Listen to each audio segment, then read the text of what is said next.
Good morning students, myself Dr. Prema T. Akkasaligar, working as professor in the Department of Computer Science.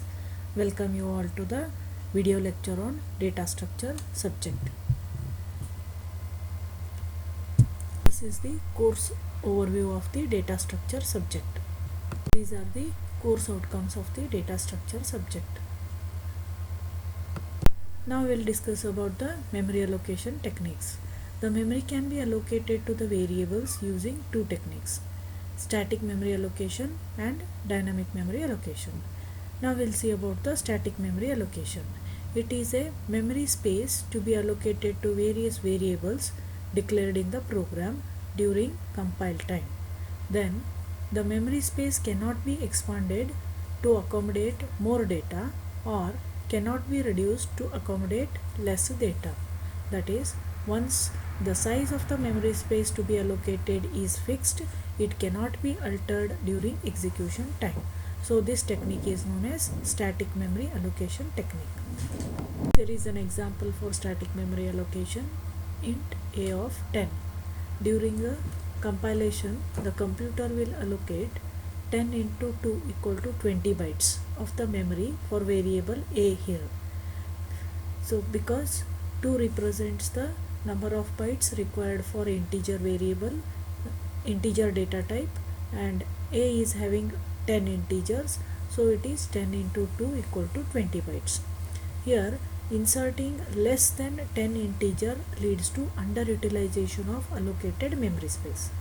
If we want to insert more than 10 integers, the program will not allow.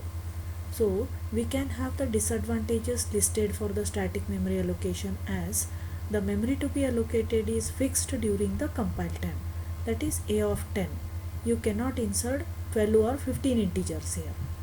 It leads to underutilization of the memory. That is, once you declare an integer a of 10 integers, if you use 5 integers in this array, remaining 5 bytes are wasted, which is known as underutilization of the memory. It leads to overflow in some cases. So these above disadvantages can be overcome using dynamic memory allocation techniques. Second method is dynamic memory allocation. It is a process of allocating memory space for the variables during the runtime. This technique uses predefined functions to allocate and release for the variables or the data during runtime of the program. It can be commonly used in the following data structures. First one is dynamic arrays, linked list, and trees. The memory management functions are the predefined dynamic memory management functions, and these are defined in standard library.h header file, that is stdlib.h, which is to be included in the program using #include stdlib.h along with stdio.h header function. The four functions which are used for dynamic memory allocation are malloc, calloc, realloc, and free. The first dynamic memory allocation function is known as malloc. This function is used to allocate required bytes of memory to the variables dynamically in the program. The syntax is data type *p, then p equal to data type malloc size. So we are passing one parameter to the function malloc known as size, and it returns the first memory address of the set of the blocks which is allocated using malloc function. And as this is a memory address, it is to be stored in the pointer variable p. So we can say p equal to pointer variable of type data type, size is the number of bytes to be allocated. Data type can be any one of the basic data types like int, float, and double or cat. The return value of the malloc function is the address of first byte of allocated space if the memory is successfully allocated for the variable. Otherwise, it returns a null pointer. So it is the responsibility of the programmer to check whether the sufficient memory space is allocated or not. So here we have one program in C, write a C program to allocate memory for integer array using dynamic memory allocation function. To start with, we have the main function. Within the main, we have declared one pointer variable because malloc returns the starting address of the memory block. So we need one pointer variable int star p. Then we have n, which indicates the size of the integer array. I is used in the for loop to index into the array. Then we have written a printf statement, enter the number of elements which is stored in n as the size of the array. Then we have a malloc function which takes the parameter n multiplied with size of int. Int we are taken here because we are creating an integer array. So size of int indicates the number of bytes needed to store an integer data type. So it is 2. Now if we are considering the integer array of size 5, the value of n is considered to be 5. So the malloc will return 5 into 2, 10 bytes.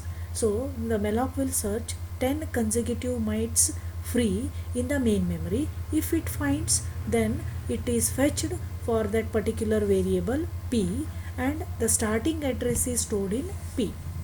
Okay.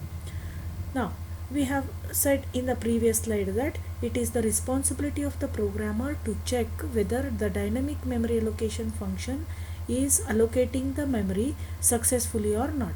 For that reason, I have written here if p equal to null. So null value is returned for p. So p will take a value which is returned by a malloc function. Malloc function, if it is able to fetch the required amount of memory for the variable, it will return the starting address. Otherwise, it will return the null. So here I have written if p equal to null, then display the error message as insufficient memory, because malloc is unable to get the required amount of memory. For example, if n equal to 5 and integer data type consumes 2 bytes, n into 5 into 2 equal to 10 bytes. If it is unable to find 10 bytes of memory into consecutive memory locations, then it will return a null. If it is able to find 10 bytes of memory in the main memory, it will return the starting address. So if it is returning null, then we have to display the error message to the user, insufficient memory. So if the memory is not allocated for the variable, then there is no point in executing the remaining part of the program. So I have written exit 0. So the program will stop here. Otherwise, if is false, that is p is allocated with some memory location and malloc will store the starting address in p. In that case, it will skip if and it will come to else part. In the else part, to say that the memory is allocated successfully, we are displaying one message, memory successfully allocated, for the variables using malloc function. Then we are creating an array, integer array of size n. Okay. So the first element is stored in p of 0, as I is 0 here and it is ranging up to I less than n. So if n is 5, you have I equal to 0 as p of 0 equal to 0 plus 1, 1. So 1 is the value 1 is stored in p of 0. Then I is incremented, I becomes 1, p of 1 equal to 1 plus 1, 1 plus 1, so it is 2. 2 is stored in p of 1. Like this, all the 5 elements are stored in the array. Then once the 5 elements are stored, then it will come out of the for loop. Then we are displaying the printf statement. The elements of the array are. So this statement is displayed. Then using the for loop and printf. So in the printf we have %d and p of I. So the content of the array p are displayed here. That is the value 01, 02, 03, 04, 05 are displayed on the screen. Then it will stop the process. Now in this we have two run of the program, previously what I have shown. So in the first case, the value of n is considered as 4. So integer array, 2 bytes it requires, 4 into 2 is 8. So 8 consecutive memories are found by malloc function. Starting address of the block is 4000 up to 4007. The consecutive memory locations are fetched by malloc function, the starting address is 4000 is stored in P. Then using the for loop, P of 0 will have the value 01, P of 1 will have the value 02 stored, P of 2 will store the value of 03, P of 3 will store the value of 04. So once all the elements are stored using the for loop, it will come out of the loop and it will display the printf statement as the elements of the array are. The 4 elements which are stored in this are displayed as 01, 02, 03, 04. Now the same program is again run, and we are considering in the second run the value of n as 5. So malloc will fetch for 5 into 2, 10 consecutive bytes of memory location, and it founds this free memory block at the starting address of 5000 to 5009. So P will have the 5000 because malloc will return the starting address of the memory block which is fetched from the main memory. So P will have the value of 5000. Then using the for loop, in P of 0, 1 is stored, P of 1 value 2 is stored, P of 2, 3 is stored, P of 3, 04 is stored, P of 4, 05 is stored. Once 5 elements are stored into the memory cells of size 5, it will come out of the for loop and it will display the error printf statement, the elements of the array as 01, 02, 03, 04, 05. Now we have one more program here which will perform addition of n integers using a dynamic memory allocation function malloc. As we know, we need one pointer variable star p, then we need one normal variable sum with the value 0, n which is the size of the array, I for indexing into the array. Enter the number of values that is stored in n, which indicates the size of the array. Then we have a malloc function with the parameters n and size of int.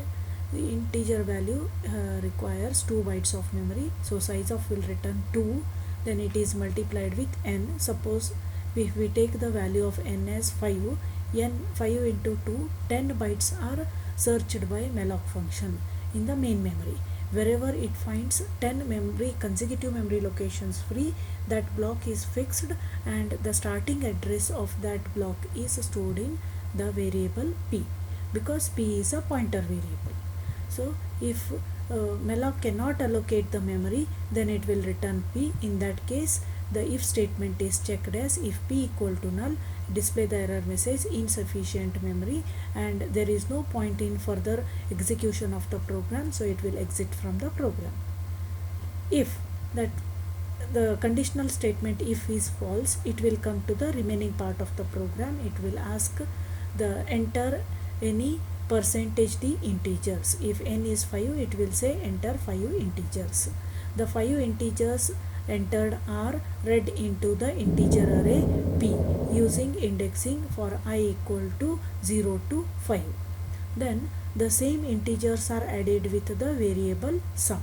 So this is how the for loop is used along with the pointer variable p with the malloc statement to create an integer array to store the n elements and add all those elements to find the sum in the variable sum.